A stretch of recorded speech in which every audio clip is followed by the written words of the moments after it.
Thanks. Check. Am I on?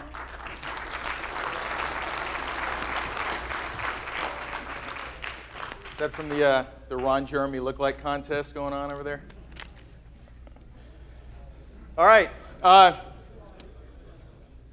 name is Jim Finta. I'm stationed here at ATC Mobile. You've probably seen me walking around. I've been here for 2.5 years.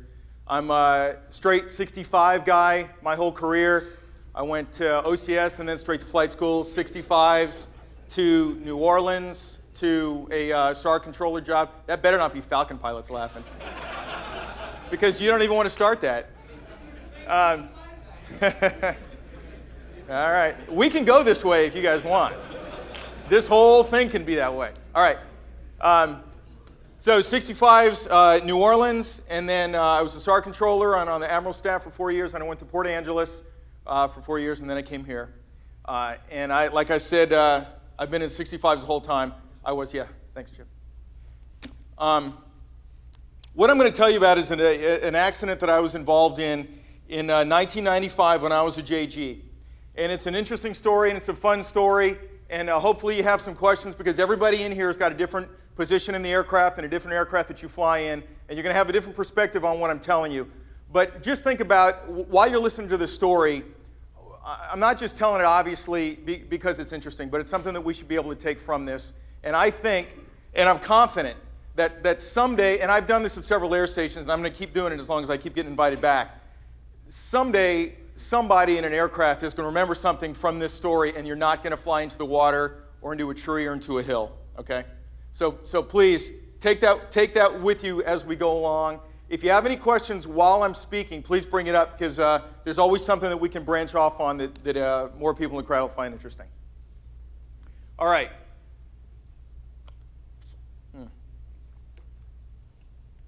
There we go. Okay. Before we start, along lines of questions, I hope everybody can read that. I put it in big font. I actually went home during lunch and increased the fonts because it looked small from where I was sitting. This is what the Commandant of the Coast Guard said about Jim Finta following this mishap. And the reason I put that up there is because there's no question you can ask me, and there's nothing I'm going to tell you today that I'm not already embarrassed about, and it's not going to hurt my feelings if you ask it. So basically, all the questions that you can think of come down to, were you a complete knucklehead on that flight? And the answer is yes, so let's move past that. And if there's anything that you want to delve into a little bit more, it's not going to hurt my feelings. Except for Falcon, guys. All right, so here we are in 1995, January 13th. I'm on watch, Lieutenant JG Jim Finta, Lieutenant JG Brian Wetzler, and AMT-3 Wesley Herman. Anybody know Brian Wetzler? Probably a lot of people know Brian Wetzler. Okay, so the story is funnier if you know who he is. Not that it's a completely funny story. It's tragic, really. We come on watch in New Orleans back then at about 1300. So we came in right after lunch. We did our watch relief, just like we do everywhere in the Coast Guard. Hung around. We did a night RT with Station Grand Isle, which you guys know the Station Grand Isle is the station to the west of Station Venice. That arrow is where the mishap took place. Coming back from the RT, which was a night RT, we had some unforecast and inadvertent IMC conditions coming home, so we kind of knew what the weather was coming in, and we actually had to get an unexpected approach from New Orleans approach to get back into the air station. That got finished. It's January 13th, so we got finished relatively early, probably 1830 is when we get back. We eat our chow. We're into our duty movie, and we get a call about 2100 saying that the Marine Safety Office, MSO New Orleans, has a leaky wellhead down there just south of Station Venice in the swamp area, and they want to have a helicopter look at it. And this is when we were prototyping the IR camera. Does anybody remember when we first got those things? They were a video camera that fed to a little laptop computer, and it was like looking through a toilet paper tube. You remember, Russ? You were there. It was a piece of crap equipment. It was, I'm trying to watch my language because we're in the church, and usually when I get rolling, I get a little salty, but I'm trying. They wanted to go out and film this wellhead with that camera that night. So they've got to send MSO, they've got to recall the MSO people, they're going to go to the MSO, they're going to pick up their equipment, they're going to drive to Air Station New Orleans, we're going to suit them up brief, we're going to get out there. So we set the ramp at 2330. Okay, so we had a 2330 ramp for a midnight takeoff to go do an IR filming mission south of the airport in IMC conditions. You guys with me on that so far? It's already, yeah, feel free to start shaking your head at any moment. So the guys get there. They actually got there a little bit early. We were able to ramp a little bit early. We get them suited up. We brief on what we're going to do, and we take off. The weather at the time of takeoff was VFR at the airport, but if you're familiar with New Orleans or any of this coastal area, you know how it can be nice over the land, and then as soon as you hit the water, you get the temperature inversion, you get the fog built up. So right at Air Station New Orleans, the weather's fine. As soon as you hit the river, which is, what, an eighth of a mile, tenth of a mile, as soon as you hit the river, the fog is out over the whole swamp area. Got about a 1,200-foot overcast layer and a 60-foot, 80-foot ground fog layer. This is before NVGs. So we take off, we climb to about 800 feet, level off, couple up, heading select, and altitude hold, and we start trucking down towards the Mishap site, which we didn't call it that during the brief, but that's what we were heading towards. At about, regular 65, 120 knots, we're going it's going to be about a 25, 30-minute flight. We get up to altitude, and about 10 minutes out from the scene, we get a little torque dip. And 65 Alpha guys are all going to remember this. I'll explain it for the non-65 people. Everybody's at least seen the videos, with the little chiclet dual tack that we had, torque gauges we had. We get a little fluctuation on the number one torque. And we notice it. I'm on the controls, and I say, Brian, look at that. And we're like, oh, crap. So we look at that for a few seconds, and then we drive on. We drive on towards our MSO mission. Any ideas why that's all we did? What's that? Yeah, it happened all the time, a little complacent. The other thing is, what happens if we take it back? Got to get another aircraft to go back out again, and now we're up till 3 in the morning instead of 1:30, 2 in the morning. So we decide not to address it in any kind of way. We don't do the EP, and we don't do any kind of troubleshooting. We just watch it stops doing it, so we think we're fine, and we drive on. We get to the about 5 minutes out of the Mishap site. We slow down to 80 knots. We get the door open. We put the M guys on gunner's belts, and they get in the door, and they start fooling with their equipment. Right as we set up the orbit, right when we got overhead and we started to establish the right-hand orbit because they're in the door, number one torque drops to 0.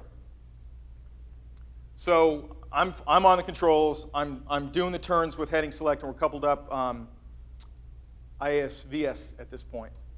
No, we're up altitude hold still at this point. I start.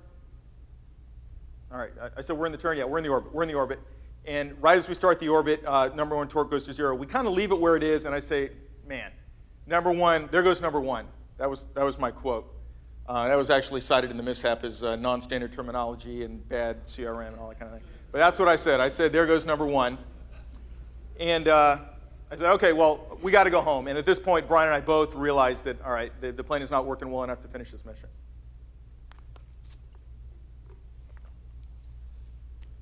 So we tell the flight mech, get the passengers strapped in, we're going home. The flight mech tells the passengers, you guys got to get back in your seats because we're going to go back, and he starts fooling with the door, and he starts fooling with the passengers. I'm giving it away a little bit when I tell you that that is all he did from that moment until the time we hit the water. Okay? We totally gave up our flight mech. We sent him off on a worthless errand, and we lost him as a backup and as a system in the aircraft. We turn in, we're making our first initial entry when the number one torque drops to 0, and then I swear that I did this, and I remember doing this, and they said I didn't do it. I put in a turn towards home, and we leveled off, okay, driving towards home. We are driving along. The flight mech's on the radio explaining to the passengers. They're asking questions about why are we going back, what do we have to do, blah, blah, blah, blah. It's getting kind of annoying back there. Brian and I are both troubleshooting in the front. Well, the temperature's not down, but it's showing 0 torque. We're flying fine, and NR is fine, and we're both doing that. And we do that for 10, 12 seconds. When we first gave our report to the Mishap board, our report was that it was much longer, like 3 or 4 minutes.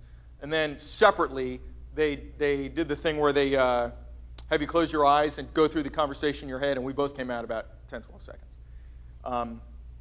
So we're doing that for 10 or 12 seconds when Brian does the classic aviator, we're about to have something really bad happen to us, which is, oh, can't say it in the church, okay?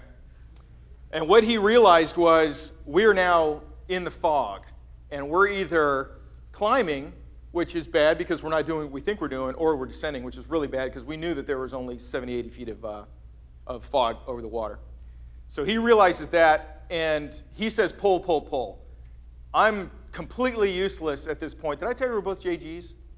Yeah, we're both JGs. Not that JGs are useless, but I only say that because we were inexperienced, all right? I had probably 500 total hours, and Brian, he was a Navy grad. He probably had 750 hours, and our flight mech was a third-class petty officer, okay? I don't know what he had, but I'm sure it was 100. We didn't recognize what was happening to us in the turn. We didn't recognize that we were descending. We didn't recognize we were down by the water until he recognizes it at the very last minute. He says, pull, pull, pull. At least I could do that. Roll the wings level, pulled power. We hit the water in a landing attitude at 600 foot per minute, ready to descend at about 100 knots with the nose up, okay? Prior to that, in the Alpha, and probably one of you senior mechs could explain this better than I can, but the machinery would record about 12 seconds of data when the thing came to a grinding halt. So they were able to determine that prior to that, we were like 30 degrees wing down and 1,200 foot per minute rate of descent and much faster. So our big pull, it didn't arrest us, but it got us to a point where it was a survivable crash. So we hit the water at 5 degrees nose up, 600 foot per minute rate of descent, about 100 knots, which on a runway, probably in the 65, we probably would have praned everything, but we'd have been fine. We had the gear down. The gear hit the water, hit the swamp. They dig in. We pitch forward onto the nose. The blades come down, strike in front of us, and the helicopter rolls over onto its left side. We plow through the marsh for like a year. It literally seemed like, you know, they always talk about like time, what do they call it, time dilation or something like that? That really happened. I remember lying on my side going, oh my God, this is never going to be over. We're driving through the marsh on their side, and I can feel, we're getting pelted by things, and I didn't realize it was happening when he said pull, pull, pull. When he said, oh crap, or when he said pull, pull, pull, I didn't realize it was happening until we actually hit. So we hit, rolled over inside, and we're driving through the marsh, and I'm just waiting for a stump or a tree or something to come take my head off so I won't have to go explain to the captain what happened. This is a weird thing, and it's not a I don't know how to explain it, but it wasn't scary. It was such a weird, otherworldly, kind of out-of-body type thing that we didn't even have time to be afraid at that point. All I knew was, okay, we're going through the marsh. I'm probably going to drown. Stump is going to take my head off. I hope this thing stops. I hope we don't sink. I hope we get out. All that went on for, like I said, a really long time. We finally come to a halt. I'm underwater, and I do my Navy instilled egress training, which, you know, find a reference point, door, all that kind of stuff. I start doing that, except there is no reference point. There's crud all over me. There's wires. There's stuff. There's no door handle. There's no jettison handle. There's mud, and there's nothing. I'm feeling I'm doing this, and then I quick draw my Heeds bottle, and I start breathing on that. Dashboard is unrecognizable. There's no stick in front of me. There's no nothing. Come to a complete halt. About probably a month after I'm still breathing on my Heeds bottle, trying to figure out what to do, Brian Wetzler, who is 5'6", 220?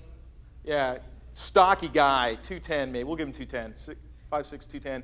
He releases his lat belt, falls 2.5 feet directly down onto me. So I don't know what's happening. I don't know if we're sinking. I don't know what's going on. I'm still trying to figure out what's happening. He falls down onto me, crushes me down, gets up, stands on my helmet, stands on my ribs, and climbs out of the helicopter. Okay? And I can't really tell what that is, except I felt the boot go down. I felt my head go down into the mud as he stepped on my helmet. So he climbs out, and I'm still underwater. but I'm only under about that much water, which is plenty if, if that's how much you're under. But I'm breathing on my Heats bottle. I realize that I'm really not restrained except that there's stuff on me, and I'm able to release my belt. No reference points at all by this point. I'm just shoving stuff off me, and as I'm doing that, I realize my head's not underwater anymore. I can feel air. I can feel cold on my neck. So I finally stand up, and I'm inside the aircraft. You know what? I think I have a picture. That's where we hit. You see the little canal we made? That's the canal we made, and then the aircraft came to rest just in that open area there. And that's the helo after we hit. So I stand up in the helicopter, and I'm in the cabin still, and I can feel the things around me, but at least I'm not underwater. I'm still sucking on my Heats bottle, and I think that I'm injured because my head feels really weird, and I can't see and I can't hear. But really, my helmet was just full of like 8 pounds of black Louisiana swamp mud, and that was the only problem. So once I got my helmet off, hooked out my ears, I could start to hear, and there's ghostly figures in the fog, because by this time it had really gotten thick. Later on, when we tied the raft off to the helicopter, we couldn't see literally 6-10 feet to the helicopter. The rope just disappeared into the fog. So I take my helmet off and I start looking around for the crew, and I see Brian, so that's good. I see Wesley, our flight mech, so that's good. No M people at all. I mean, not even in sight. And so we're talking about what happened to the M folks. We're asking Wesley what happened to them. What he had done was he had put them both on gunner's belts, and he had hooked both of the gunner's belts to the same D-ring. And they were both sitting in the door. They never got out of the doorway, and we never got the door closed during the evolution of the emergency.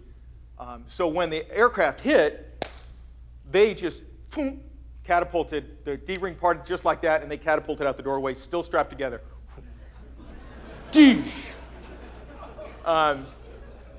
So they hear us start to yell for them, and they come wading back through the marsh, still with their gunner's belts on. Which, interesting enough, is why we don't put 2 people on 1 D-ring anymore. So they're fairly uninjured, although they got a little bit worse of it because they weren't strapped in. They went through a little ride that we didn't go through. However, the Snapperhead M guy was the first guy to get on a phone much later at the hospital, and he's the one that told the CO of the MSO what had happened during the mishap, every word of which was incorrect except that we crashed. And that was the version that went out and the Admiral heard and the Commandant heard first. And that was the word out to the Coast Guard was an M guy sitting in the back's description of what happened in the aircraft. And I'm sure he's a fine guy. I didn't mean to call him a Snapperhead.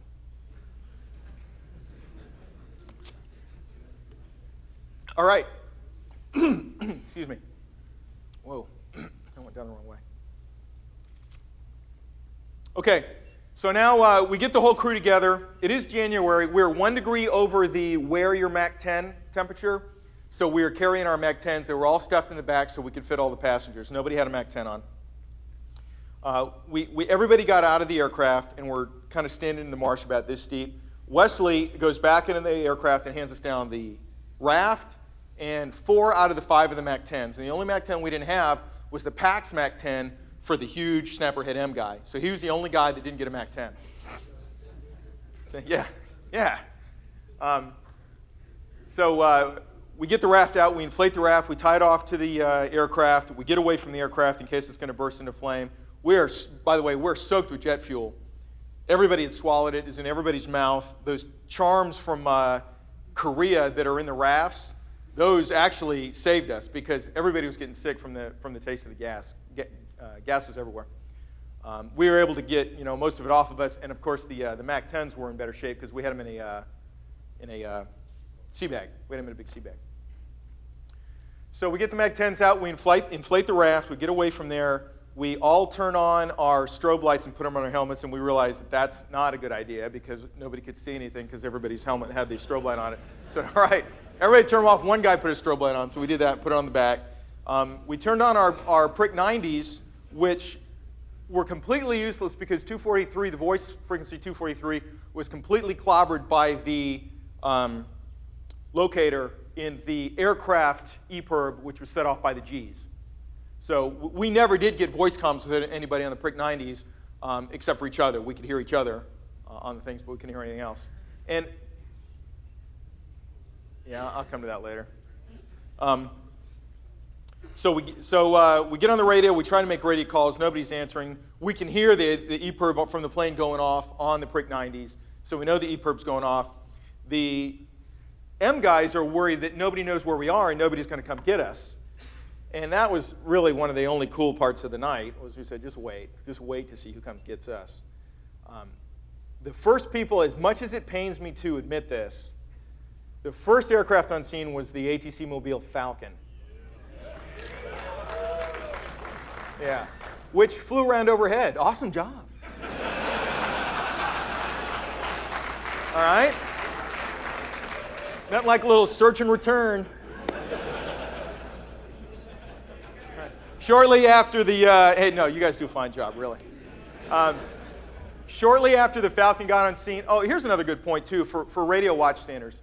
Bob Thomas, if anybody knows him, he was QM2 at the time. He was a watchstander at New Orleans. He had gotten a radio call from us about 5 minutes prior. He was calling us about something we didn't answer. And when we missed our next radio call, he didn't have to do this at this point, but he called Ops and he told him he thought there was a problem. He recommended launching the B-2, which New Orleans had a B-2. So he did. Ops took QM2's recommendation. They launched the B-2 like 20 minutes after we missed 20 minutes from our last radio call, people were coming into the air station to launch the aircraft. And the ATC Falcon, they were launched by D8 once D8 was called when they initiated the pre-mishap plan.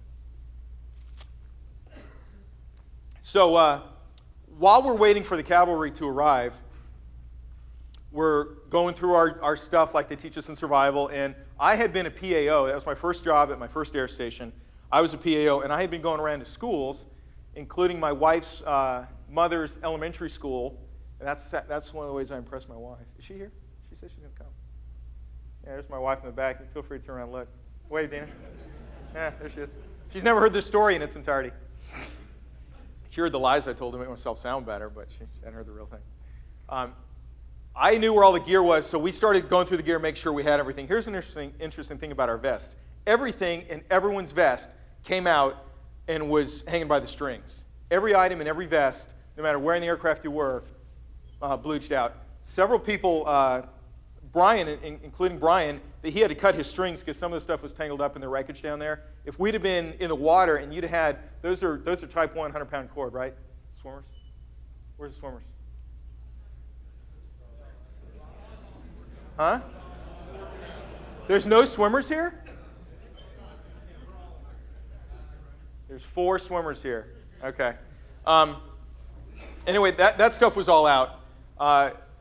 So we start firing to maintain morale. I knew that we couldn't pop any day ends because from my PAO experiences, I'd seen several of them burn through the side of the canister. I mean, night ends. Seen several of them burn through the side of the canister and drip the whatever that is, phosphorus or magnesium or whatever. So we didn't want to light those off. But our morale day was shooting off freaking pencil flares like it was a crew-served weapon. We had so many shell casings in the bottom of that raft. It looked like we were shooting a 50 cal. We were trying like 4 corner launches and 4 simultaneous launches, and we're trying in a row and trying to get them all to arc. Interestingly, the aircraft that came overhead, the fog was so thick that they said it looked just like the simulator because they had that flat fog surface because we were over the shallow water. And the flares were, 65 guys remember this. I've never been in the Falcon simulator, obviously. The flare comes right out of the fog and arcs out. They said that's what it looked like. They found us by the EPIRB, by the way. So we do that for a little while. We shoot off a bunch of flares. We still have plenty more because we all had a pack, and the packs vests had packs, and there was a couple packs in the raft or in the plane. The Falcon is the first one to go overhead. Still can't get radio comms with them. The 65 comes overhead a few minutes later, and they start doing matches to the water. Biff Brown, Jack Vogt, Gene Rush, Smitty Kalita. These guys were all, probably just the older guys are going to know these guys. But they launched 2 once it was confirmed we were a mishap, they launched another aircraft. So there's 2 65s and a Falcon overhead. The 65s, one of the 65s had one set of Anvis 6s or Anvis 4s, the first generation. Remember when we were flying with them in the cabin, and the pilots, we didn't want to wear them, but the flight mechs, occasionally they put them on during a search. The flight mech on one of the 65s, they weren't able to break out. They were coming down to 50 feet, and we could see them coming down to 50 feet. You know, we could see the lights, and we'd see them beep down, and then we'd see them fly out. We're like, oh, guys. And we couldn't tell them everybody was okay. They didn't need to make these heroic efforts that they were making.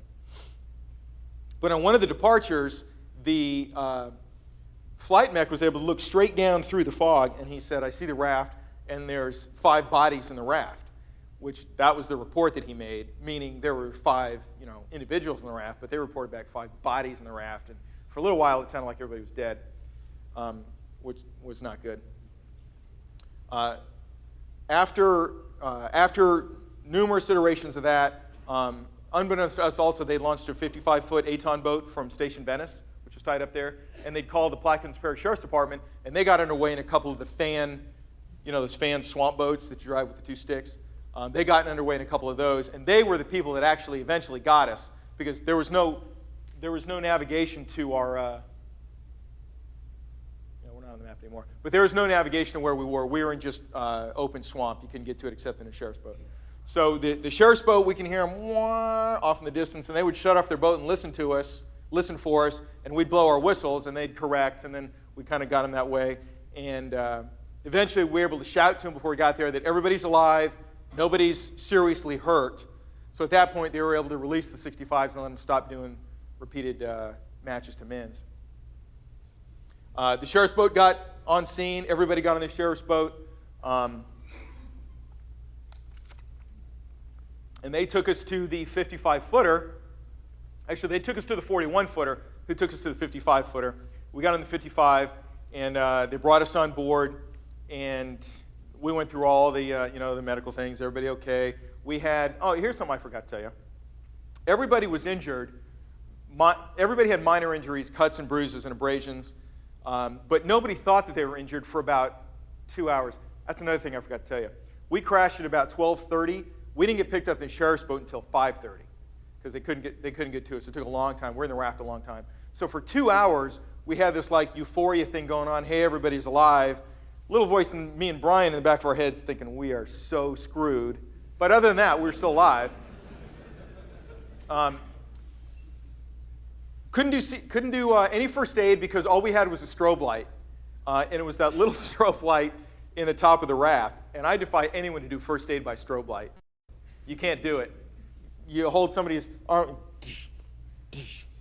can't do it. So we did as best we could. We didn't have anything to bail the raft with. We had about 1.5 feet of water in the raft from everybody getting in.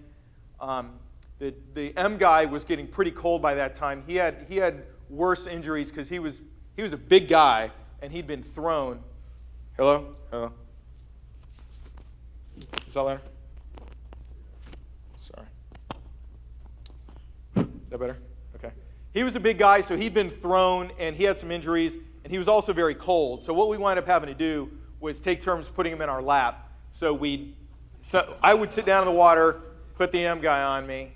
Somebody else would sit on the M guy, and we'd snug the other people too up on the side. So you're sitting, freaking waist deep in water with an M guy on you, which is weird enough. You guys might have liked it. We did that for several hours, just trying to rotate him around. We were able to put a helmet on him, a hood on, gloves on him, and everything, just to keep him as warm as we could. So when the sheriff's guy got there, there were some injuries that we found after a couple of hours.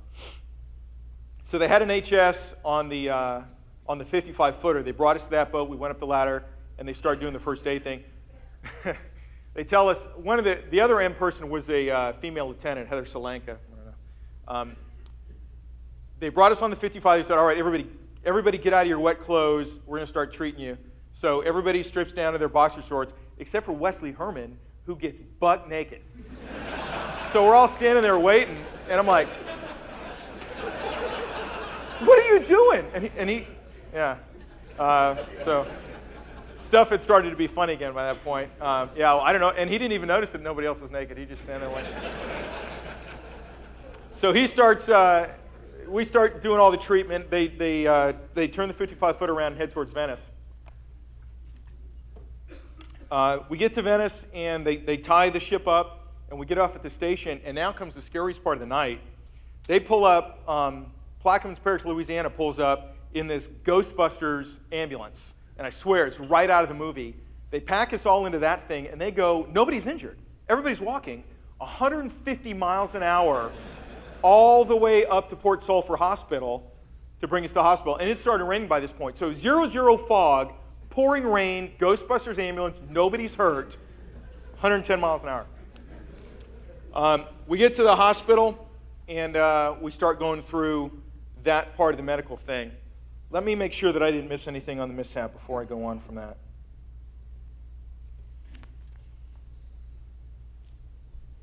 Here's one. Did anybody, any 65 guys, did you notice anything about the mishap that we did not do? Yeah, that would have not helped. we hit the land, huh? We didn't execute the emergency at all, okay? Back then, we did not have the Big Four. We had a separate emergency. Is Brian Hudson here? No? Brian's got to remember this. Oh, some of you guys remember this. We didn't have like general emergencies. Every single thing was its own thing, and every single one of them, Kelly, you remember, every single thing was its own thing, and every single emergency was completely memorized. So torque split was different than this, and this, and you had to memorize the whole EP. We didn't even do that. We didn't execute the emergency procedure at all. All we did was turn towards home and start trying to do both, trying to do troubleshooting, okay? That's one of the things that came out of this was we changed a little bit about the ways we identify and prosecute emergencies, okay? The other thing I didn't do, which turned out to be important, was uncouple the flight director, okay? All right, so we talked about, we're already past the 55-footer. Okay, so at the hospital in Venice, they put us all in rooms, and they start giving us our first aid, looking at the bandages the HS had put on and stopped everybody's bleeding. Brian had a separated right bicep that he didn't know about. He had to get surgery on that a couple years later when he had a recurring pain. But other than that, just, I had cuts on my shins from something coming forward. But other than that, we were really, really lucky that nobody was seriously hurt at all. We start doing all the treatment there. The Navy corpsmen show up in a Navy GV from Air Station New Orleans, which is about a 50-minute drive. They get there with some boxes of gear.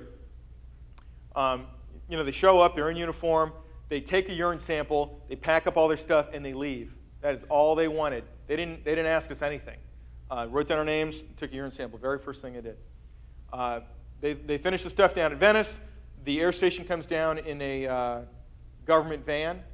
They pick us up. They take us to the hospital at Navy, New Orleans, where we go through some more stuff. And this is the point where the operations officer, our Air Station New Orleans operations officer, and our safety officer show up, and they asked us the questions that were pertaining to, did the blades come off, or some kind of catastrophic failure that we have to ground the 65 fleet.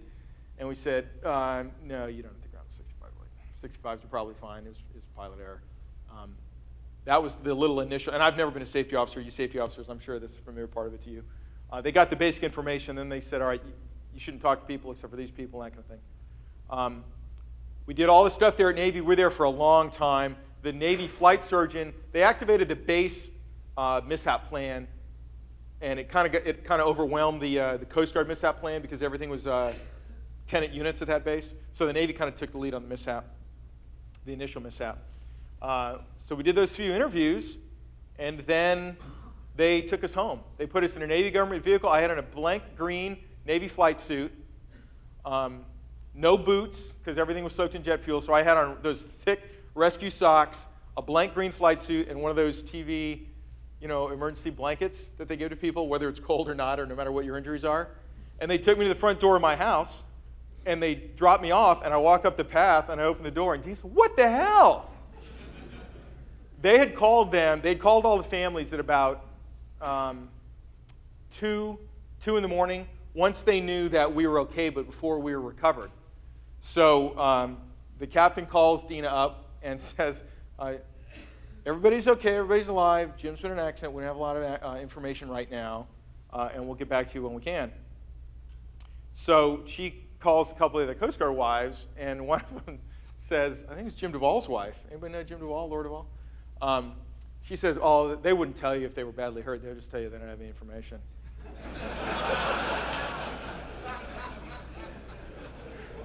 Thanks for that. Yeah. So anyway, the next thing you know, from 2 o'clock in the morning, the next thing we know is me showing up with no boots and a rescue blanket on. And she'd call her family was there, and, the big tearful thing. And my son was 2 or 3 at the time, I got to pick him up. The whole, everybody's alive scene, which made me feel better about the I can't say that, the poop storm that I knew was coming following the mishap. Being home was nice because up until then was pretty crappy. We had one day off. We had Saturday off. This was a Friday night. Sunday morning, the Coast Guard mishap board arrived at the air station, and we had to show back up on Sunday. We had to do our interviews. We had to explain exactly what happened separately, and then together so we could augment each other's stories. And the MSO people had to come in. Randy Talley and Captain, I forget his name. He was the CEO of ATC Mobile at the time. He was the president of the mishap board. Great guys. Smitty Kalita was our safety officer. Great guys. It was all very professional. Obviously, the big unspoken thing in the room was that we had really screwed up, that there was really nothing seriously wrong with the aircraft, but nobody made us feel that way. We were doing that enough to ourselves. We did all the interviews. We explained all that. Then Monday, the admin investigation board started, which was less pleasant. And then we had a few days, and then we came to ATC Mobile to do an evaluative P course. Once the initial investigation was done, we came to ATC to do an evaluative P course to see if we were so poorly skilled that we just shouldn't be flying anymore. And to make us feel very comfortable, Tom Ferris was our IP for the P course. If you guys know him, nobody laughed. Nobody knows Captain Ferris? Big, gruff, gravelly-voiced, huge guy. Like, oh, geez, we're hosed. So we did that whole week. Went back to flying at the air station. Did a couple warm-up RTs. We're back standing duty probably, 3-4 weeks later. It wasn't very long. I did okay with the training stuff. And then once everything kind of settled down, a couple months, probably 2 months, 6 weeks, 8 weeks into standing duty again, I started feeling really bad at night. We'd go up at night, and especially IMC. We'd get up into the clouds or crappy weather or turbulence at night, and I was starting to get really a little freaky, like sweats and dry mouth and very, very, beyond what is healthy, discomfort during night and IMC flight. So I finally went and talked to the flight surgeon. He said, you need to go talk to somebody, like a psychologist type thing. So I called EAP. I went and talked to a guy at EAP, which kind of helped. Well, no, it helped a lot. I got past that. A few months later, and Brian tells the same story, so I'm not telling any stories about him. He came to me and said, man, are you feeling really weird at night or anything? I said, yeah, I went and talked to somebody, which helped. So he did that a few months after me. He was okay after that. Brian Wetzel was the guy on the Dallas who went swimming again. Was that a year later, 2 years later? He went in the water with the guys that had the Yuli in the Med. So he's done this twice. He said that was easy compared to ours. It was daytime, warm water, just kept his eyes open and swam out. So we finished all that. We finished all that. We did the. We got back in the duty rotation and kind of moved past it. We got a special OER because the admiral, the D8 commander, sent an email to our CO saying, give these guys a special OER for crashing an airplane based on pilot error. So frankly, I feel like I'm lucky to be here. I got passed over for 04 and 05 both, so I got 2 extra trips in the pattern. The special OER is not real bad, except that it says all it says is, Finta crashed an airplane. NA is the whole rest of it, so it kind of sticks out like something that sticks out a lot. And that's a whole different story. If anybody wants to talk about that side of it, I'm glad to do it, but I always get frustrated when I start talking about that again. All right, so that's the story. That's the story of what happened. I'm going to talk about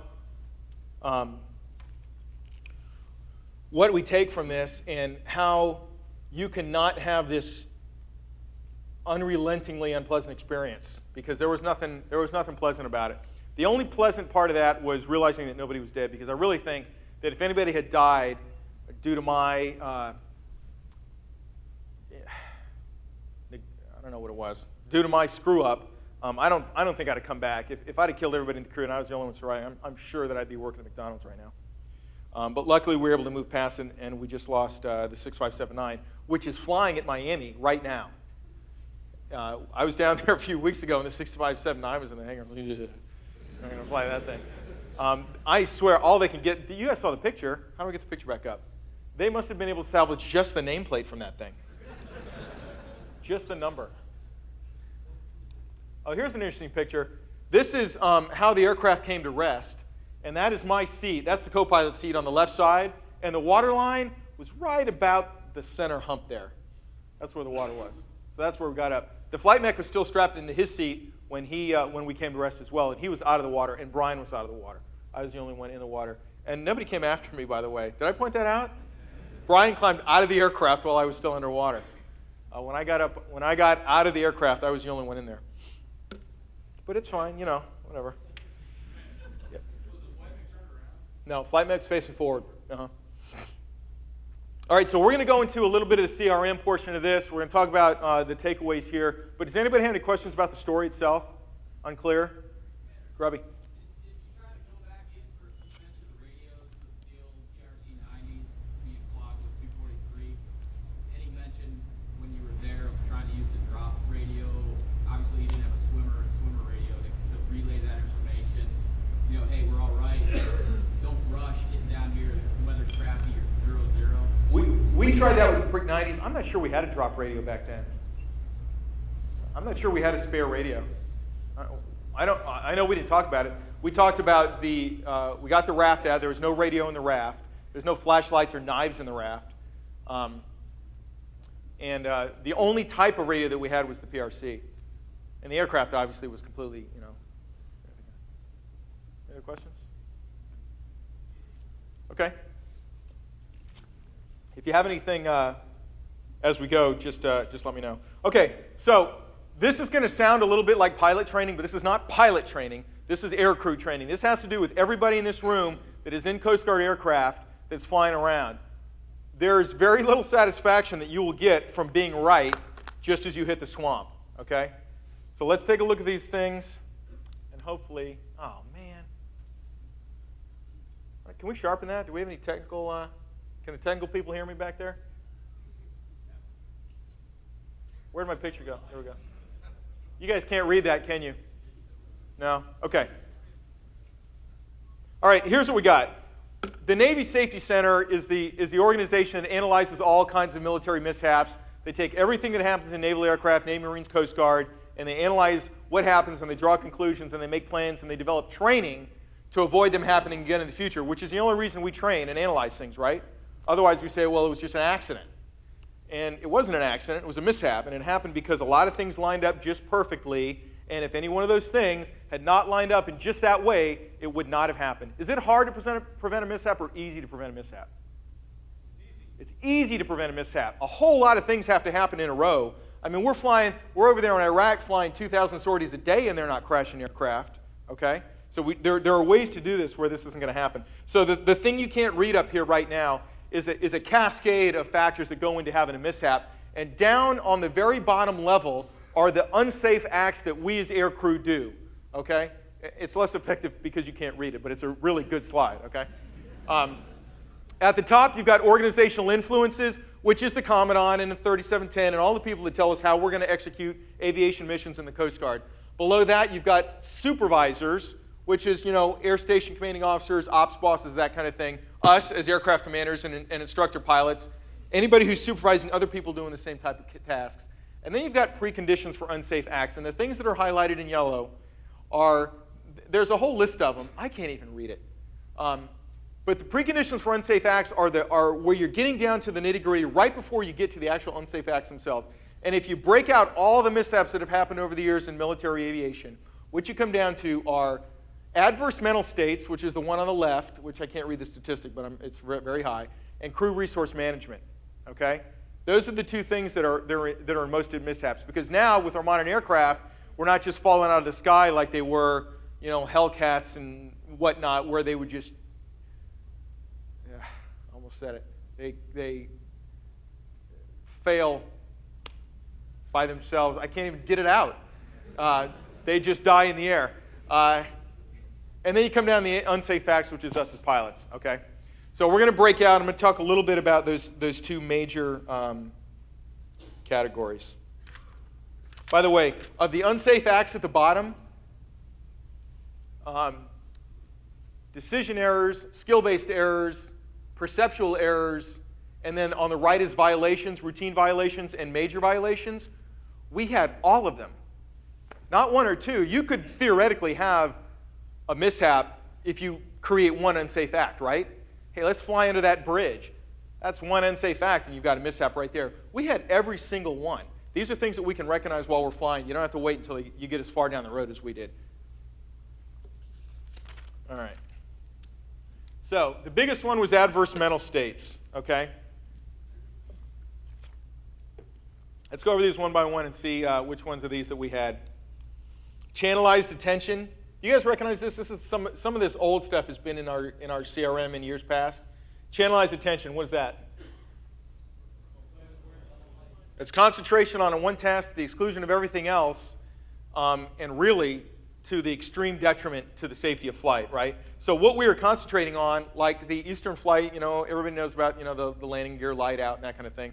This is a well-established phenomena in aviation, is just really focusing on one small task. And what else do we call that?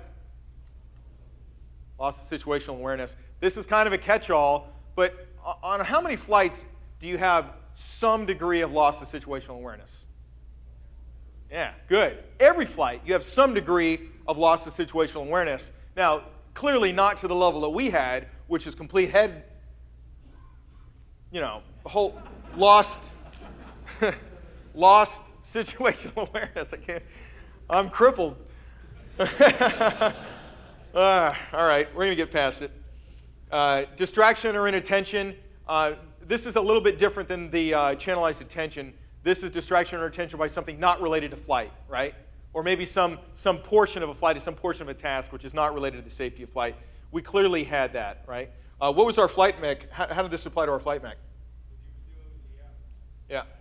Flight mechs, experienced flight mechs, what would you have been doing during what we thought at the time was an engine failure at 800 feet at night with the doors open without goggles? What would you have been doing? Bagging them up, right. What one thing that flight mech could have been doing could have saved the aircraft? Altitude. Altitude. That one word, if somebody said altitude. By the way, we had our radars set, and we had both of them set at different altitudes, and the horns went off, and nobody in the crew heard any warning horns. When we recounted what happened, they asked us if we heard the horns. I didn't hear a single one. We didn't hear the 40-foot horn. We didn't hear the 125, which is where we always had them set in those days. Everybody just set it at 125. And I think Brian said he had his like at 500, and nobody heard any of the horns. Is your horn constantly on? No, it goes off and then it quits. Okay.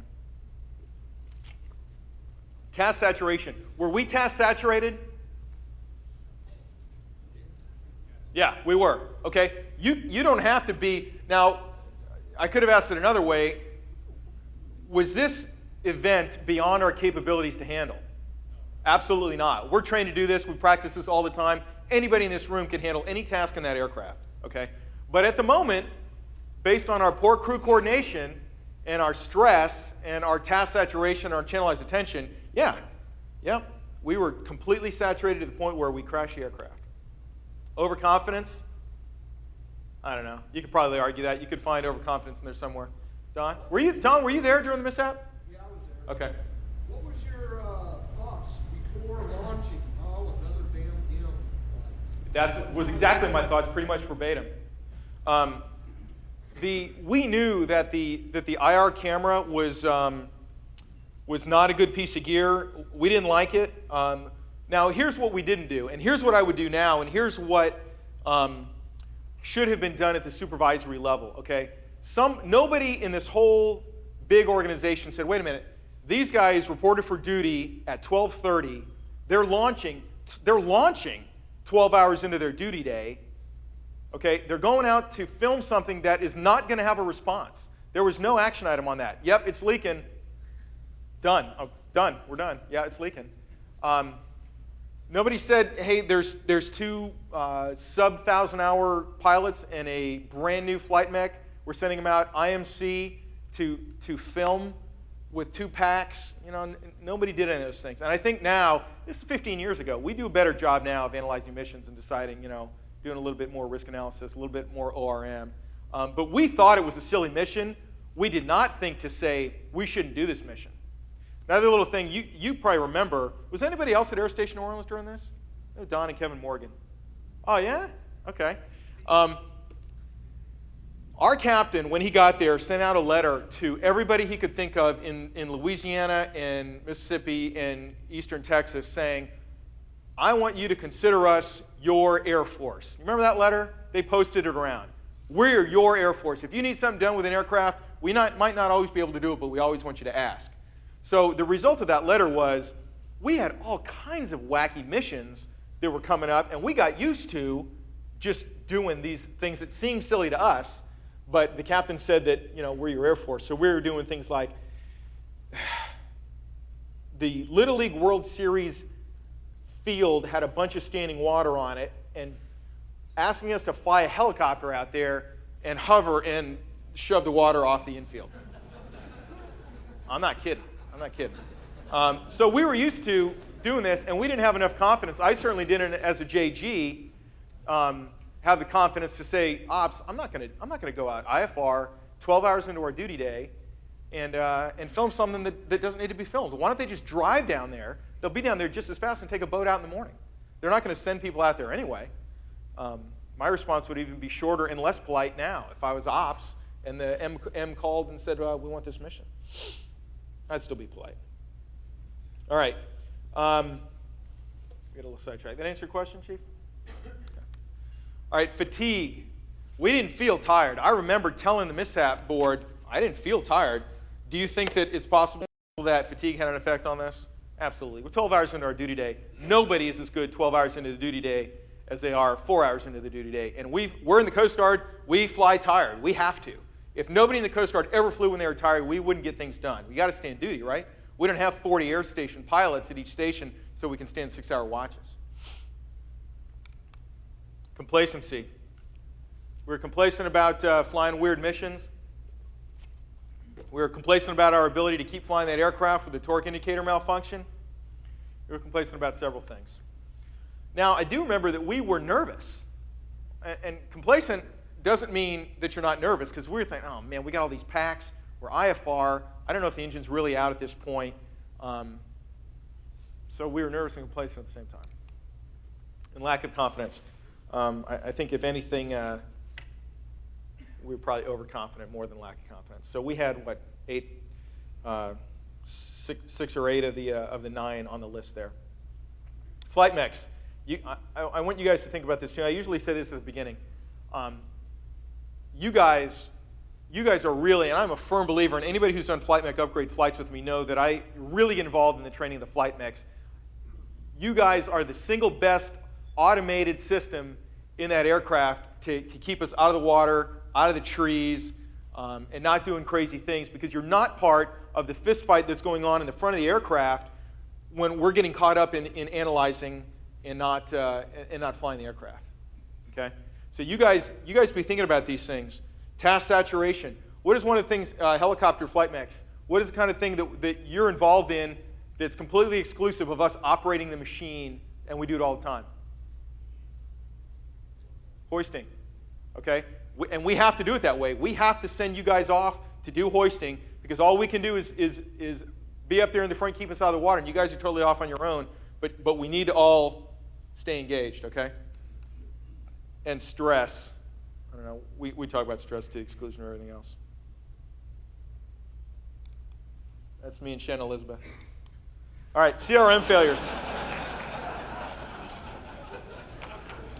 We talked about adverse mental states, and we had that big list. I know you want to see that again. Look at that. Huh? Okay. So the two big things we had were adverse mental states and CRM failures, and those are the big categories of the two biggest things that lead to mishaps. Those are the two biggest categories. Okay. So we talked about the first, now we're going to talk about the second one. However, before we do that, on the adverse mental states, those are all in your brain, right? Those have nothing to do with the aircraft and how it's operating. What is the key to living through a flight where you have adverse mental states going on? Anyone? What do you have to do before you can talk about it? You got to recognize it. You got to recognize adverse mental states just like the leans, just like physiological issues, identify them, bring them out and talk about them. And we've got tools to deal with all of those things, right? That's why we train. All right, CRM failures. Oops. All right. These are the list of things that can happen that can cause a mishap. You could have a mishap with just one, but let's see how many we had. Failed to communicate and coordinate. Did we do that? Absolutely. Failed to back up. Did we do that? Absolutely. Whose fault was it that the flight mech didn't back us up?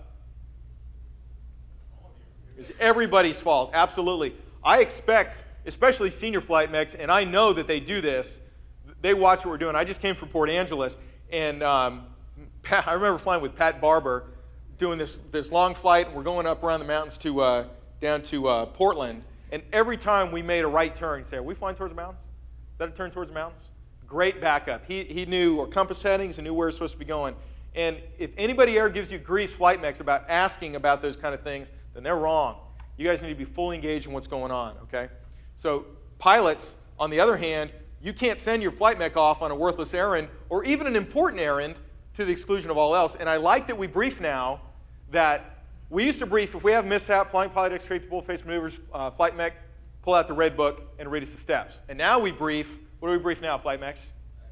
Yeah, I want you to back us up on headings and altitudes and descents, and then when we're flying the aircraft well, when you're satisfied that we're operating the aircraft safely, then pull out the red book, make sure we have the right emergency. Failed to conduct an adequate brief. I don't remember our brief before this flight, but it sure wasn't adequate based on the fact that we hit the ground. Okay? We brief things now. What I don't like to hear in a brief, in a red book brief, is per the dash one, per the dash one, per the dash one. Obviously, everything's per the dash one. We have more useful things to brief now, and I don't have to go into them, but every community's got their own. And the most useful thing is to point out a couple of main things where, if that happens, under stress, when your perception narrows down to that tight focus beam, that's what you remember from the brief. Oh yeah, he said if we have an emergency, do this. And that can keep you out of the water. I'm going to give you that one thing at the end. You'll hear me say it if you're ever in an aircraft with me when there's any kind of malfunction. Failed to exercise leadership. We say this in the Coast Guard all the time. Who's leaders in the Coast Guard? Everybody's leaders in the Coast Guard, right? We don't need anybody that's just going to sit back and let things happen to them. But who failed to exercise leadership in this aircraft particularly? Who's responsible for the safe operation of that aircraft? The aircraft commander, all right? Brian and I are literally best friends. The aircraft commander is responsible for dividing up duties and make sure that aircraft operates safely, and that includes detailing tasks to people, right? What's the first step in, or one of the first steps in our AC fire in the H-65, designated crewman to fight the fire? That's a manifestation of division of duties, and that's responsibility of the aircraft commander. However, flight mechs, you can exercise leadership.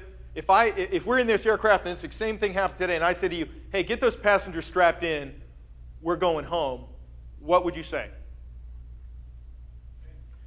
Hey, you guys strap in, I'm going to be watching the altitude, okay? And you've got full authority, and we expect you to do that as pilots, is to exercise leadership in the back. It's not just blind following.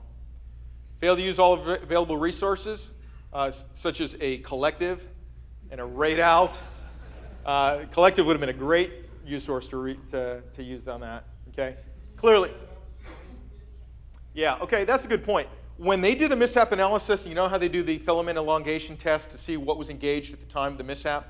When you crash and the lights are built that they can tell what lights were on, the modes are still engaged and the flight director uncouple was lit. So either we had a unrelated simultaneous FD uncouple or FD failure, or we pickled it off somewhere during the emergency.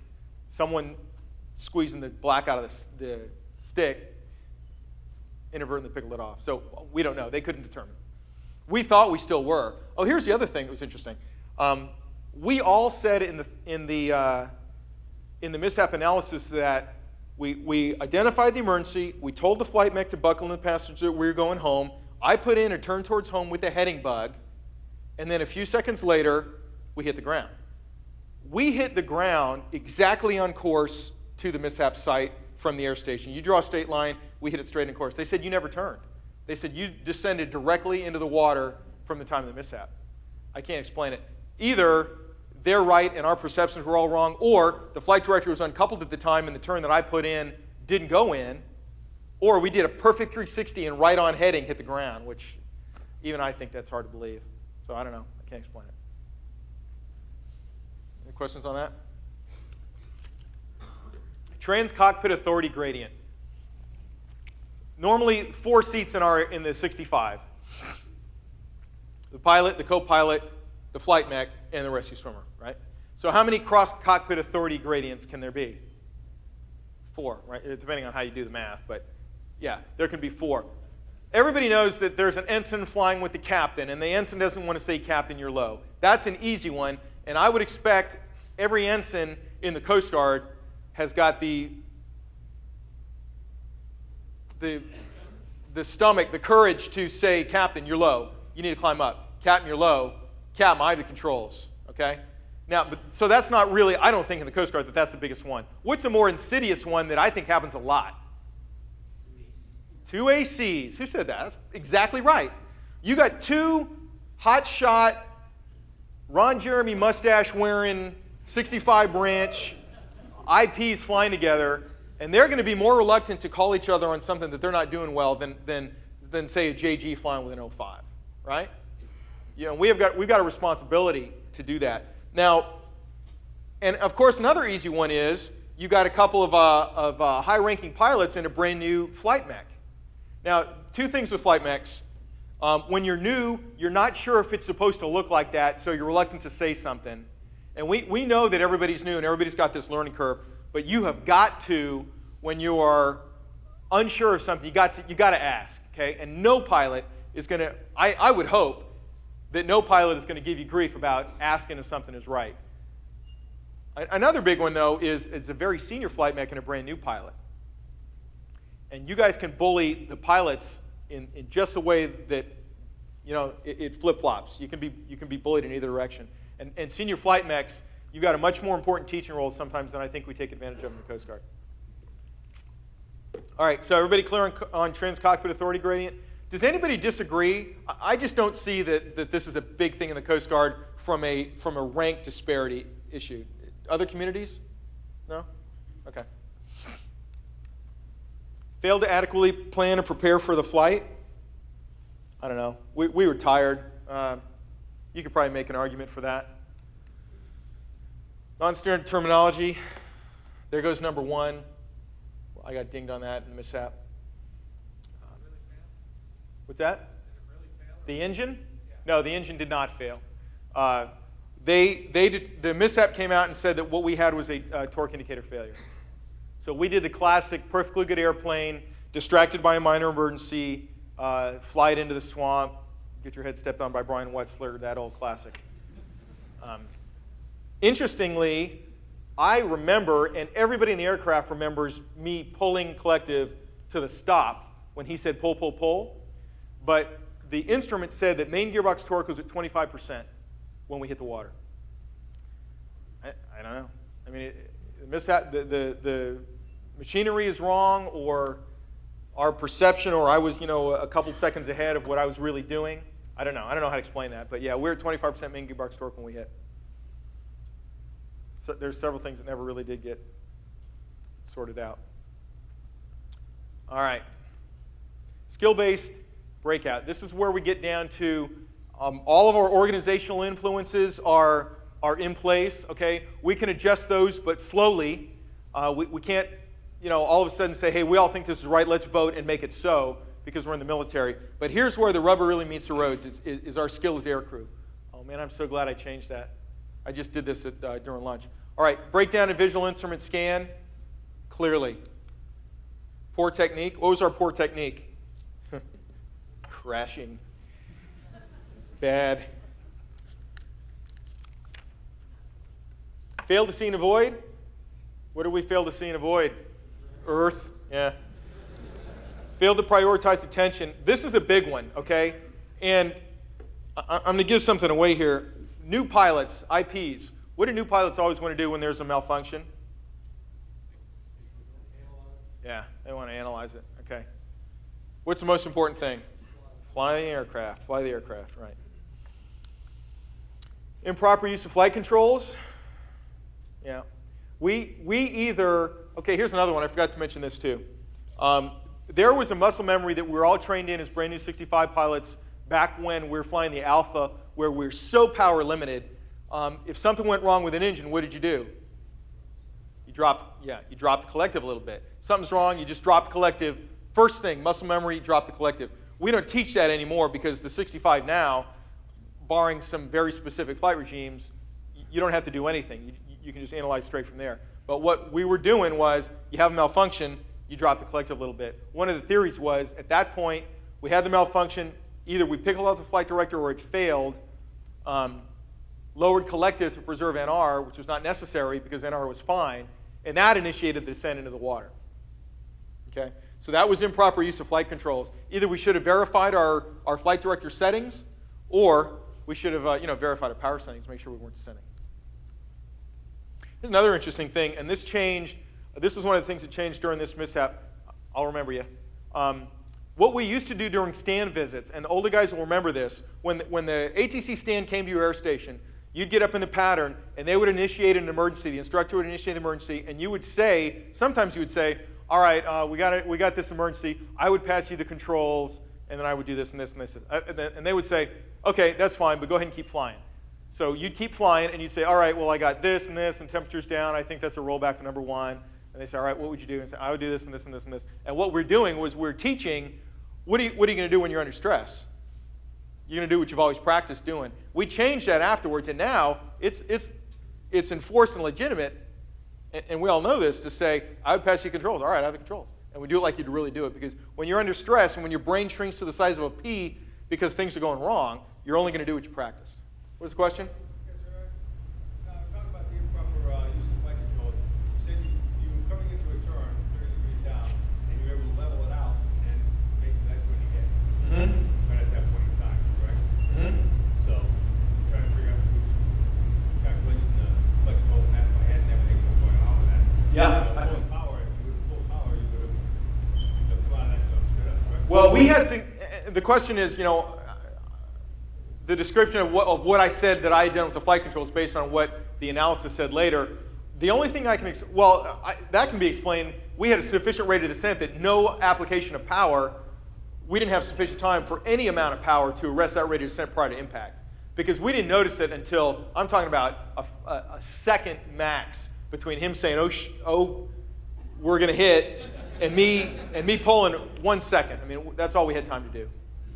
So yeah, we could have been a rocket ship, and we still would have descended another 10 to 20 feet, whatever. Failed to recognize extremis. Were we in extremis?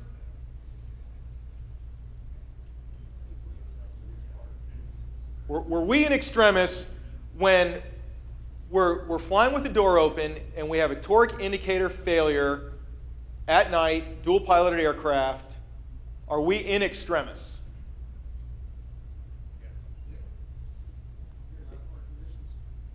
Okay, yeah, you can make an argument either way. I would say that at that point, the aircraft was not an extremis, because if we had done nothing, it would have been fine. We got an extremis when we entered an undetected descent towards the water, with nobody flying the aircraft, we didn't recognize that at all. Nobody said, hey, wait a minute, because we were both doing it. All right, well, wait a minute. Number 1, MGT is fine. Number 1, torque is 0. Number 2, and we're both doing it. We're both doing it. We did not recognize that at all. So yeah, that is the point, that we failed to recognize extremis, is doing one of those towards a swamp. Sometimes flight mechs, you may be the one that recognizes extremis. Everybody knows the Air Station Brooklyn story of the high side failure. You pull back the high side engine on the 65 that's running hot. You pull that back per the procedure, and you're flying out, and you're going to come flying towards home, and your remaining engine is overtemping. So you pull that one back too, right? So you don't overtemp that? Wrong. What's 2 minus 2? Last time I checked, that's going swimming. Flight mech says, no. Reaches for it, gets them back both up. Flight mech, you may be the one that recognizes extremis. If you're not sure, then you damn well better ask at that point, hey, should we be pulling back our 1 remaining engine? Intermittent use of flight controls, yeah, that's pretty clear. You can make that argument on several levels. Omitted checklist item, we omitted the entire EP. We did not do the EP. Flight mechs, if this happens and you don't say, hey, shouldn't you be doing the big 4? Yeah. Why did you choose to continue on at night in IMC conditions with a torque indication problem? The truth is, because we didn't want to go back, sign out a new aircraft, and be up all night long doing this stupid M mission. That's the truth of it. That was an immature, poor decision. Yeah. What was the percentage of your numbers when you first got the The first one, the question was, what was the, well, the first question was, why didn't we take it back when we got the first indication of a torque indicator problem? And it's because, and that was my answer, we didn't want to come back and be up all night doing this M mission. The second question is the degree of the initial torque, the initial torque fluctuation. It was not much, 15, 20%, and it did that for a little while, and then it went back up. It was probably a 5-second total deviation, and then it quit, and it was fine. Any other questions on that? Okay, so there's our delayed response. And improper instrument cross-check. It was not improper. It was non-existent. Nobody was looking at the instruments. Who was responsible for flying the aircraft at that moment? I was. I was the pilot of the controls. All I had to do was fly. And I could fly with 4 hours at flight school. I could fly. My son could fly if I put him in the aircraft and said, hey, just don't hit the earth. He could do that, okay? Once you break that out and say, all right, you're just responsible for operating the aircraft, then you've really ratcheted down the stress and the extremis that you're in, right? This is basic stuff. And poor habit pattern. We already talked a little bit about the training procedures and the training styles that we had at that time, and I think that led to the way we reacted to that mishap. So out of all these things, what do we do in the Coast Guard? What is the whole purpose of ATC Mobile? How do you combat these things? Training and practice, right. Okay. We're almost there. Takeaway. Okay. These are the things that I've incorporated into my personal flying style, and bigger than that, I incorporate that into ORM and how we prioritize missions and how we do things in the Coast Guard. And I'll tell you the truth, and this may not be completely politically correct, but it's the way I feel based on my experiences and what I went through with this, but also the way that we sometimes come at things like this. I'll tell you the truth. I don't care about anything but coasties. And I know that our mission is important, and I know that the country is important, and I know that civilians are important, and all those things, but I'll tell you what, if I'm your ops boss, all I care about is that you guys get home safe, okay? I would rather lose the sailboat. I'd rather lose the container ship on the rocks. You just need to get home safe. And I'll tell you, that is not incompatible with safety principles, is it? Because if you're not safe, if you're losing aircraft, if you're losing assets, then you don't have mission capability. The only time to be unsafe is when the mission is very critical, right? No, that's not right. Okay? So here's what you got. Very simple things to go with. What is the little 3-word thing you learned on the first day of flight school? Come on, pilots. Aviate, navigate, communicate. Has anybody ever not heard that? Has anybody seen that not followed ever? Absolutely. What do new pilots want to do? They want to talk on the radio, then they want to analyze the malfunction. Okay? That's the first thing they want to do. You know who else wants to do that? Dudes that know a lot about the aircraft. Brian Erickson knows more about the 65 than me by a billion miles. And he loves it. He likes to get a malfunction. We were together for 4 years in Port Angeles, and he loves it. When you get an EP, I would just take the controls because he loved that stuff. Digging into that, okay? If you aviate, then your problems really, really go down, okay? There's very few things that are going to happen to our Coast Guard aircraft where there's nothing you can do, where you're just going to sit down and record on the Vader your last message to your family, okay? Okay? Aviate, navigate, communicate. Oh, man, I gave it away. What are the 3 overriding concerns during any emergency? Maintain aircraft control, analyze situation, take appropriate action. What did we do? We did none of those things. We didn't maintain air control. We poorly analyzed situation. Then we took inappropriate action. Okay? Do you see anything in common with the first 2 things there? All you really need to do to live is to aviate and maintain aircraft control. Yeah, you might get a flight violation. You might break the aircraft, but at least you're going to come home. All right, here's my favorite thing.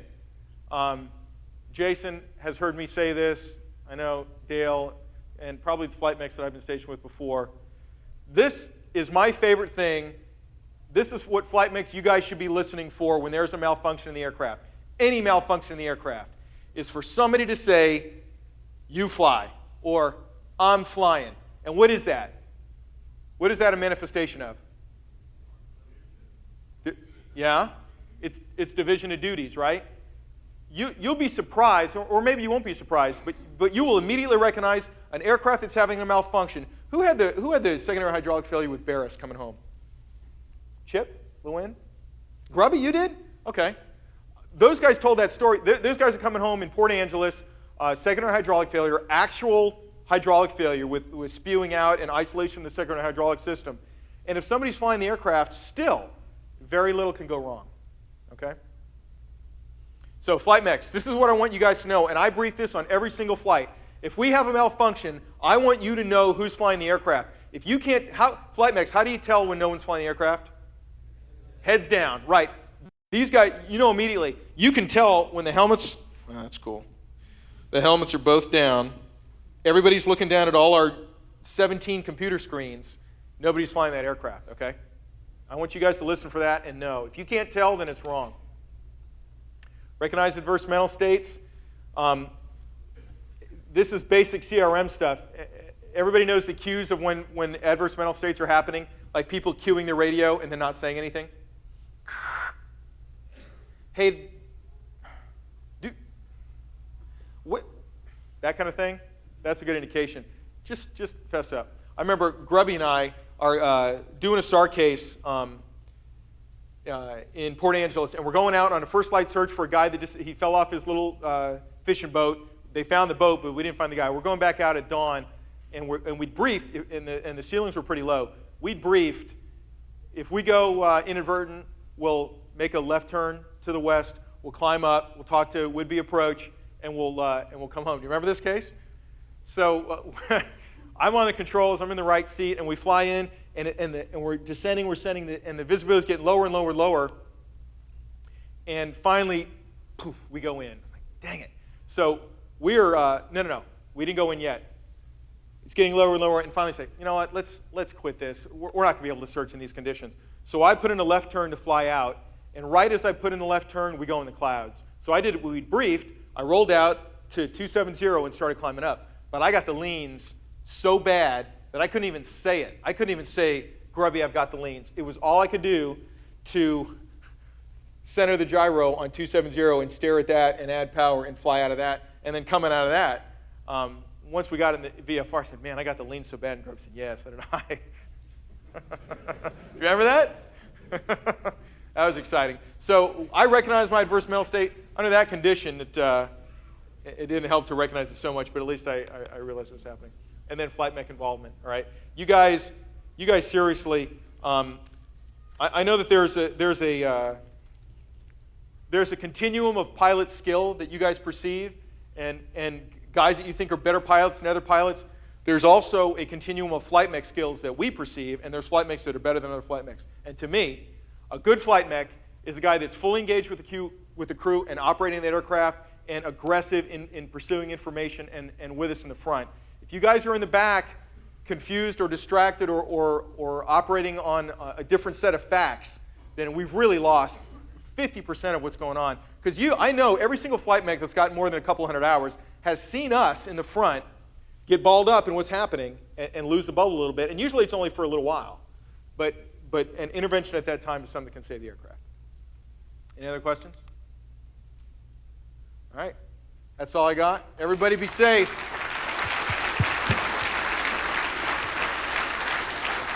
All right, you guys take a quick break.